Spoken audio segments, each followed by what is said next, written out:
So welcome guys, I am invincible के episode number 14 में। And पिछले एपिसोड्स नहीं देखे हैं तो पहले उन्हें देख लेना, उसके बाद ही ये देखना। तो अब इस एपिसोड की स्टार्टिंग में लाउटियन सीक्रेट रियल्म के काफी ज्यादा अंदर का सीन दिखाया जाता है पे ग्रैंड लाओ इमोर्टल ट्री के ऊपर, जिसके ऊपर कई सारे डीमन किंग्स आए होते हैं और वो सभी के सभी लोग उस ट्री के ऊपर ग्रेट लुओ इमोर्टल फ्रूट का पकने का इंतजार कर रहे होते हैं। साथ ही हमें उस इमोर्टल फ्रूट के अंदर छोटे से स्पिरिचुअल बीस्ट की सोल को भी दिखाया जाता है। पे वो सभी डीमन गॉड्स उस फ्रूट के पकने का इंतजार कर रहे होते हैं। वो सभी डीमंस बात करते हुए एक दूसरे से कहते हैं कि फाइनली ये फ्रूट कंप्लीट होने वाला है, मगर लेकिन इसकी इस एनर्जी की वजह से ये सीक्रेट रियल्म भी ओपन हो चुकी है। इस वजह से सीक्रेट रियल्म में अब ह्यूमंस ने भी एंट्री ले ली है। तो दूसरा डीमन कहता है कि हमें उनको सबक सिखाना ही होगा और फिर तभी हमें उन सभी डीमंस के बारे में बताया जाता है कि पहला वाला होता है स्टोन ट्राइब का chief Tian, cultivation perfect body integration. Beast tribe का चीफ टियान भी इमोर्टल फ्रूट की ओर इशारा करते हुए कहता है कि मैं कहना चाहता हूँ कि पहले हमें इस फ्रूट को डिवोवर करना चाहिए, क्योंकि जब एक बार हम इस फ्रूट को कंज्यूम कर लेंगे तो फिर हमें भी ये ग्रैंड लुओ इमोर्टल बॉडी मिल जाएगी। इसके बाद में वो घुसपैठी ह्यूमंस हमारे सामने एक चींटी की तरह होंगे जिसे कि हम अपने पैर से कुचल डालेंगे। तो फेडर ट्राइब की चीफ कहती है कि लेकिन उस सफेद बालों वाले चूहे ने इस फल को चुरा लिया है, इसलिए अभी हम एक बाइट भी इस फ्रूट की नहीं ले सकते। तो हॉर्न ट्राइब और स्किल ट्राइब चीफ कहता है ये फ्रूट अचानक से पक गया और हम भी काफी ज्यादा चौंक गए। उस चूहे ने इस फल को खा लिया और ग्रेट लुओ ट्री की प्रोटेक्शन को भी पा लिया, और अगर हम अब इसके ऊपर हमला करेंगे बदले में ये ट्री भी हमारे ऊपर खतरनाक अटैक करेगा। तो वुड ट्राइब का चीफ कहता है हमें अब इंतजार करना पड़ेगा जब तक ये चूहा इस फ्रूट को डाइजेस्ट न कर ले। इसके बाद में हम इस चूहे को पकड़ लेंगे और फिर सीधा इसके एसेंस को ही रिफाइन करेंगे, क्योंकि अब हमारे पास में बस सिर्फ और सिर्फ यही रास्ता है। तो बीस्ट चीफ कहता है कि हाँ, उस लालची चूहे को तो इस चीज की भारी कीमत चुकानी ही पड़ेगी। उस ट्री की प्रोटेक्शन के अंदर व्हाइट चूहे को दिखाया जाता है फ्रूट को पूरी तरीके से डाइजेस्ट करने ही वाला होता है। बाकी के सभी बीस्ट कहते हैं एनर्जी ग्लो कम हो रहा है, लगता है कि ये इस फ्रूट को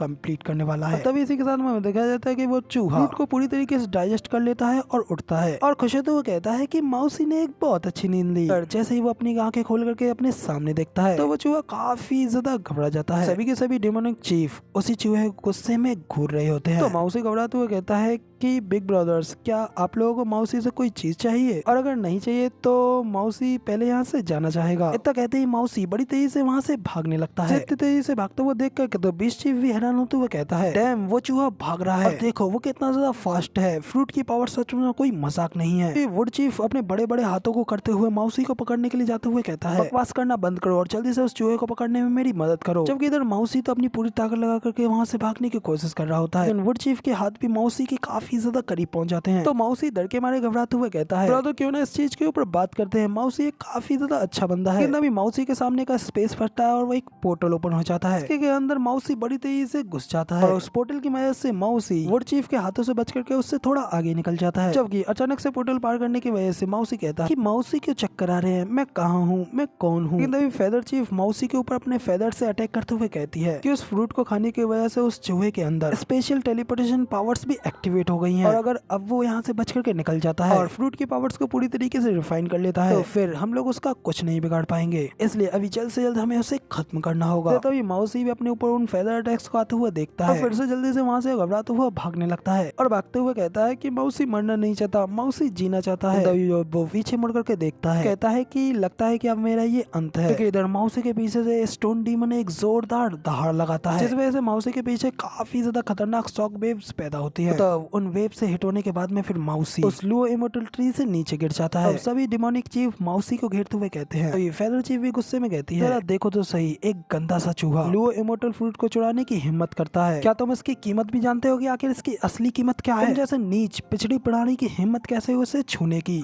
और अब तुम यहाँ से भागने की कोशिश कर रहे हो। तुम्हें क्या लगा तुम यहाँ से इतनी आसानी से बच करके निकल जाओगे? तो तब मौसी उनसे कहता है कि इस पर तुम्हारा नाम नहीं लिखा था, फिर आखिर मौसी उसे क्यों नहीं खा सकता? लेकिन अब तुम यहाँ पर मौसी के ऊपर ही इल्जाम लगा रहे हो, ये तो बिल्कुल अनफेयर है। तो तब स्टोन ट्राइब का चीफ कहता है ये ग्रैंड लुओ ट्री इस पूरे एंटायर रिल्म को बनाए रखता है और इसके ऊपर एक फल तैयार होने में युगों लग जाते हैं, और जो कोई भी इस फ्रूट को कंज्यूम करता है उसे इस कुल्लुआन रिल्म की grand Luo immortal body supreme physique मिलती है। तो हमारा क्लैन इस ट्री को जनरेशन से गार्ड करता आया है और तुम बस यहाँ पर आए और इसे सीधा चोरी कर लिया, इसलिए अब तुम यहाँ पर सिर्फ और सिर्फ मौत डिजर्व करते हो कि इसके बाद में ये फ्रूट उसकी राइटफुल जगह पर पहुंच सके। तो अब स्टोन चीफ के ट्राइब की ये सारी बातें सुनने के बाद में तो माउसी को तो चक्कर आने लगता है और वो घबराते हुए कहता है क्या माउसी को इस सब के बारे में कुछ नहीं पता था कि ये चीज इतनी ज्यादा सीरियस होगी। तो अब क्या अब माउसी को मार दिया जाएगा? नहीं, माउसी मरना नहीं चाहता, कोई माउसी को बचाओ। स्टोन चीफ का ट्राइब माउसी को मारने के लिए अपना बड़ा सा हाथ बढ़ाता है और कहता है कि अब तुम मरो। लेकिन तभी अचानक से उसके पीछे से एक खतरनाक ऑरा रिलीज होने लगता है। सेंस करने के बाद तो स्टोन ट्राइब का चीफ भी वहीं पर रुक जाता है और हैरान होते हुए कहता है कि ये क्या, ये ऑरा तो आखिर यहाँ पर अब कौन है? और तभी हमें उसके पीछे दिखाया जाता है हमारा हीरो जुलियन को, जो कि वहाँ पे अपनी हीरोइक एंट्री लेने के बाद में सिस्टम से कहता है कि सिस्टम जो एनर्जी फ्लक्चुएशंस आ रहे थे क्या वो इसी चूहे के अंदर से आ रहे थे? तो सिस्टम डिंग करते हुए बताता है कि हाँ बिल्कुल सही, इसने ग्रैंड लुओ इमोर्टल फ्रूट को कंज्यूम कर लिया है और अब इसके अंदर ग्रैंड लुओ इमोर्टल फ्रूट की अपार शक्तियां हैं। तभी डिंग करते हुए एक और मिशन आता है और जुलियन को बताया जाता है अब इस व्हाइट फेदर रेड को अपना डिसाइपल बना लीजिए क्योंकि रिवॉर्ड्स आपको काफी ज्यादा एक्सट्रीमली वैल्यूएबल मिलेंगे। तो उस माउस को देखते हुए फिर जुलियन अपने मन में कहता है ओ ग्रैंड लुओ इमोर्टल बॉडी, अब ये तो काफी ज्यादा इंटरेस्टिंग होने वाला है। जबकि इधर माउसी तो जुलियन को देख उसके सामने रोते हुए कहता है कि मिस्टर हीरो प्लीज माउसी को बचा लीजिए, ये बुली माउसी को खाना चाहते हैं। तो माउसी की बात सुन जुलियन अपने मन में कहता है कि ये क्या डेजा वू, आखिर मैं अपने फ्यूचर डिसाइपल्स को क्यों बचाता रहता हूँ? क्या मैं कोई टांग संग जंग बन गया हूँ? खैर लिटिल होंग तो वैसे ही काफी ज्यादा विद्रोही है पर ये मोटा चूहा तो दिखने में काफी ज्यादा आज्ञाकारी लगता है, फिर तो ये मेरे लिए एकदम परफेक्ट डिसाइपल रहेगा। तो इधर जुलियन ये सब सोच रहा होता है कि तभी चीफ जुलियन के ऊपर गुस्से में अटैक करते हुए कहता है कि घुसपैठिए, आखिर तुम्हारी हिम्मत कैसे हुई यहाँ पे हमें इग्नोर करने की?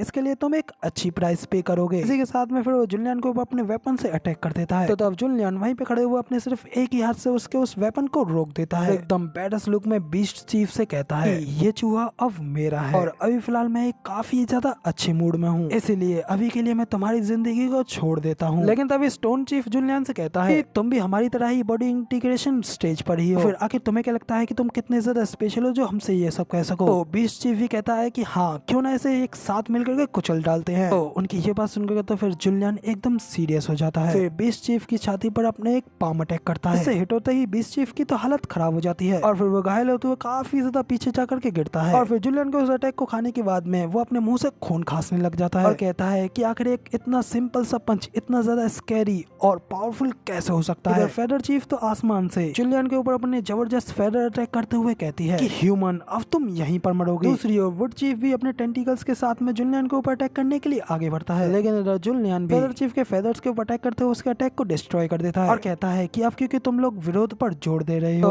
तो आगे जो होने वाला उसके लिए मुझे दोषी मत ठहराना। तो कहते ही फिर जुलियन पहले वुड चीफ के टेंटिकल्स को डॉच करता है, great dissolution impression heaven finger का यूज करते हुए वुड चीफ के ऊपर एक जबरदस्त खतरनाक अटैक कर देता है। तो उस अटैक को रोकने के लिए बाकी के सभी चीफ भी एक साथ मिल जाते हैं और स्टोन चीफ अपनी स्टोन की दीवार को सामने लाते हुए कहता है कि अब हमें और ज्यादा आगे बढ़ने के लिए पुश मत करो। तो इधर वुड चीफ और हॉर्न चीफ भी अपनी पावर्स को एक साथ कंबाइन करके जुलियन के अटैक को रोकने की कोशिश करने लगते हैं। तो उन सभी को एक साथ देख जुलियन कहता है ओ बुरा नहीं है, तो अब तुम सभी लोगों को रीइंफोर्समेंट्स भी मिल रही है, तो ठीक है अब टाइम आ गया है कि अब मैं अपने नए रिवॉर्ड्स को चेक करूं। इसी के साथ में फिर जुलियन अपनी सेलेस्टियल डर्मा बॉडी को अपेयर करता है, अब अपग्रेड होने के बाद में एक और भी ज्यादा खतरनाक और पावरफुल हो गई होती है।